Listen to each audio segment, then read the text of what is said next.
फोरखौ बयखौ खुलुमहरबाय रायजोफोर जों मोजाङै दङ जों मोजाङै जेलनिफ्राय फैबाय जोङो 7 तारिख जानुवारिनि फुंनि 2:30निफ्राय जेलाव दंहैयोमोन जोङो दा दिनै फोरखौ बयखौ खुलुमहरबाय रायजोफोर जों मोजाङै दङ जों मोजाङै जेलनिफ्राय फैबाय जोङो 7 तारिख जानुवारिनि फुंनि 2:30निफ्राय जेलाव दंहैयोमोन जोङो दा दिनै गबाय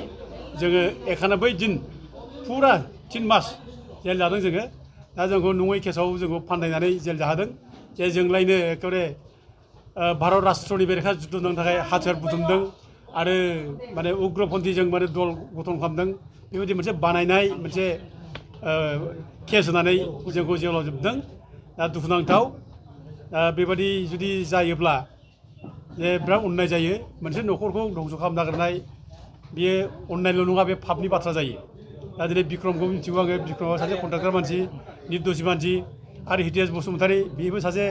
MLA बोसोरबा जानाय EM बोसोरबा जानाय 10 बोसोर जानाय हा बेनलाय माने अस्त्र नांगौलाय नाङा बेनो जेबो दा बेफोरबायदि मानसिखौनो जों जुदि बेनिफ्राय अस्त्र मोन्दों होनलायनाय आरो जोंखौबो बेजोंनो लिंक खालामनानै जुदि भारत राष्ट्रनि बेरेखा जुद्ध नांनो नागिरदों होनना बुंब्ला बे मिनिथावथाव राव जायो आरो रायजोफ्रा बयबो मिथिखागौ आरो मिडिया पार्सन बयबो जोंखौ मिथिगौ जों माबायदि मानसि जों मा मावो बयबो मिथिगौ दा गथिखे जोङो जोंनि बाथ्राखौ बुंनानै जों गावखौनो गाव जे माने निर्दोषि होननानै जों प्रमान होनांगौ बेयाव खुनु जुक्ति गैया रायजोफ्रानो मिथिखाजोबगौ दा जोंहा जेलाव थानानै हयथ' जोंखौ सानदों बिराद खस्थ' मोनबाय नामा सानदों जों रावबो खस्थ' मोनाखै जोबोर मोजां नोंथांमोना जों नुदों जों बिराद लेम फुंना फैदोंमोन ना चेयारफ्रा बिराद मोजां जोंनिया जों खोब रंजा खुसि थादों जेलाव बयजोंबो जों बयखौबो जेल सिङाव थानानै सोरबा माने जेल जानाय NDP मानसिफोर लोगो मोनो जों बिसोरनि थाखाय दुखु खालामदों बिसोरखौ जों बुजायदों बिसोरनि गोसोखौ माने गोरा खालामदों जोङो आरो गोबां बिदिनो जेल जादों बायदिसिना केसाव NDPजों लिंक दं बायदिसिना होननानै जेल जानाय दङ आरो सोरबा ड्राग्सनि दं जेल जानायफोर जों बिसोरो बुजाय गासिबो मोजाङै जों टाइम खाथायबाय थादों जेलाव आरो जोंथ' बुंनो थांब्ला जेलाव जोङो मख'नाय जायो जेलाव जों बे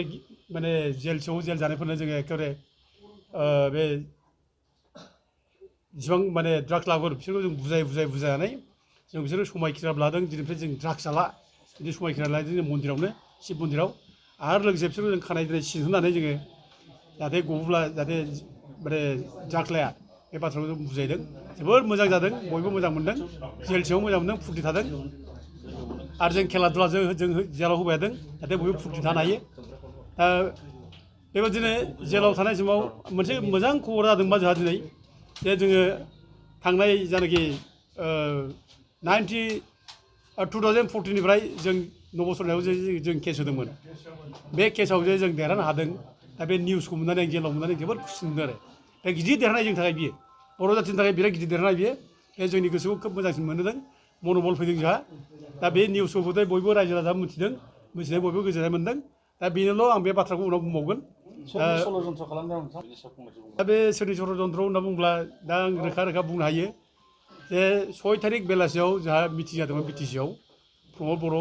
ओमफ्राय DC दंमोन प्रिन्सिपाल सेक्रेटारि दंमोन ओमफ्राय कारिगावनि रायजोफोर दंमोन 20 जनसो ओमफ्राय सार्कोल अफिसार ओमफ्राय पावार ग्रिडनि मिटिं दंमोन बे मिटिङाव प्रमद बर'आ खोब गाज्रि रोखोम रायदों रायजोफोरखौ जे नोंसोरो माने हा हुनि दावराव-दावसि खालामबाय थायो बे पावार ग्रिड लांनाय खोथा लानानै बे पावार ग्रिडखौ लांनायनि थाखाय जायगानि रायजो राजाफ्रा ओरैबायदि खस्थ' जाबाय जे बे हाया दामबो गैला फानबो हाला बे हायाव न'बो लुनो हाला दा मा खालामबावनो दा बेखायनो रायजोफ्रा मोनसे उपजुक्त मोनसे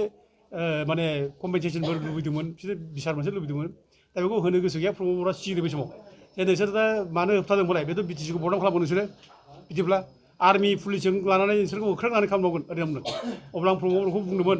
जे नोंथाङा बिदि बाराद्राय बुंनाया थिग जायाखिसै आर्मि पुलिसजों जे नोंथांमोना दमन खालामनो नागिरनाय बे थिग जायाखै नोंथांमोना समस्याखौ समाधान खालामनांगौ नोंथांमोना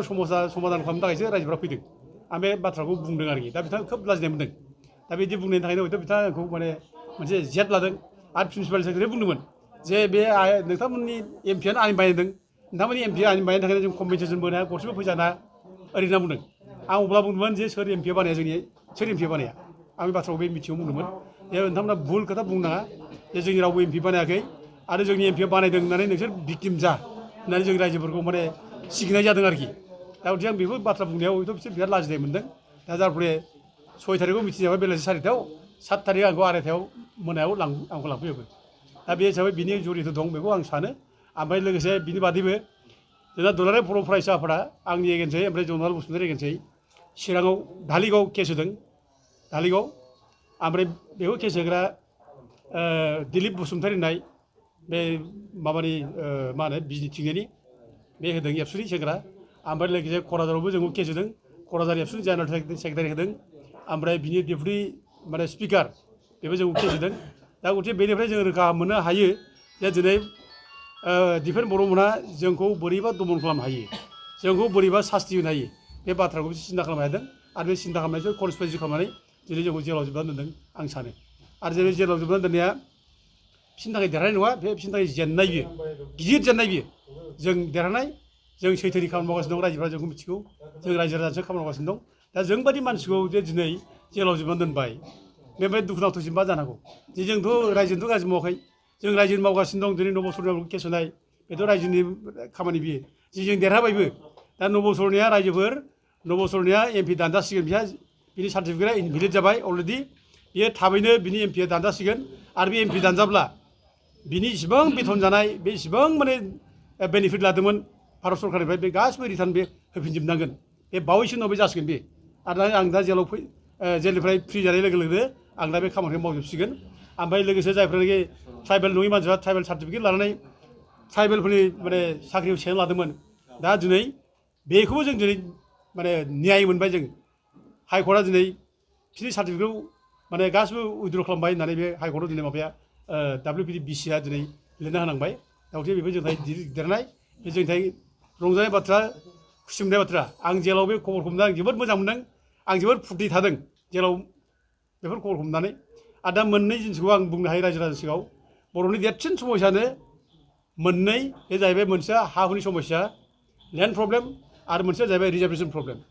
दा दिनै जोङो नुदों जोङो लेन्ड प्रब्लेमखौबो जोङो बड'लेण्ड जनजाति सुरक्षा मन्चआ ओमफ्राय रायजो राजा आफादनि सहाय मोननानै जों ट्राइबेल बेल्ट ब्लकनि हानिफ्राय इलिगेल थानायफोरखौ होखारनांगौ होननानै जोङो अर्डार दिहुननो हादों प्राइम मिनिस्टारबो जों अर्डार मोनदों हाइकर्टआबो जोंनो अर्डार होदों बे मोनसे ओमफ्राय जों रिजार्भेसन पलिसियाव दिनै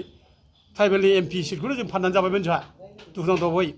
नबसरनाय बादिया दिनै ट्राइबेल नङाग्रा ट्राइबेल रिजार्भ सिटनिफ्राय एमपि देरहानानै जोंनि बेरेखा बुंनो माने माबा मोन्दोंमोन बे सुजुग मोन्दोंमोन खाबु मोन्दोंमोन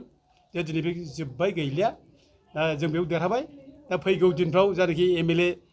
दारायगोन बे 5 नं क'क्राझार लकसभा समस्तियाव बेयाव खुनु नान ट्राइबेल मानसिया ट्राइबेल नङि मानसिया ट्राइबेल सार्टिफिकेट लानानै दिनै दाराय मोनलिया बे स्पष्ट जाबाय रोखा जाबाय दा नबसरनायाबो फैगौ इलेक्सनाव बे दारायनो मोनलिया बे रोखासै बियो जेलसो जागोन बियो बेसेबां बेथन जादों बेसो होफिननांगोन बियो बेसो बिनि थाखाय आरोखि बे पानिशमेन्ट मोनगोन बियो दा गथिखे खोब मोजां जोंनि थाखाय माने खुसिनि बाथ्रा दा रायजो राजाफोरखौ आं बयबो बुङो गोसो गोरा जा रायजोफोर जेननो नाङा जों जेनाखै जों देरहागासिनो दं आरो देरहागोन सैथोजों खामानि मावनांगौल' सैथोजों जेब्ला खामानि मावो सैथोजों जेब्ला आवगायो देरहायो आरो जेराव आं इसेबां थादों बे रायजो राजा आइ आफाफोरनि आशीर्बाद मोनसे मोन्दों गोरिब गुन्द्रानि खामानि मावब्ला आइ आफानि आशीर्बाद मोनो आरो इसोरा सक्ति हरो सैथोनि खामानि मावब्ला इसोरा बायदिसिना राहाजों सहाय हरो दा जेलाव जोंनो बायदिसिना राहाजों सहाय हरदों आं बिराद मन'बल लानो हादों बिराद गोहोगोरा जानो हादों आं मोनसेल' रिकुवेस्ट खालामदों दिनै फरायसा आफादा जाथिनि इसु नांनांगौ जाथिनि इसु नाङाब्ला बे ओरैनो गिदिं गिदा नंखायखौनो देखायबाय थानाय सम नङा बियो दिनै जेलाव गोबां मानसि NDP जेल जानानै दं गोबांनो NDP सेंग्राफोर दं गोबांनो जेल जागासिनो दं नै मैया सासे आरोबाव बेंगलि सासे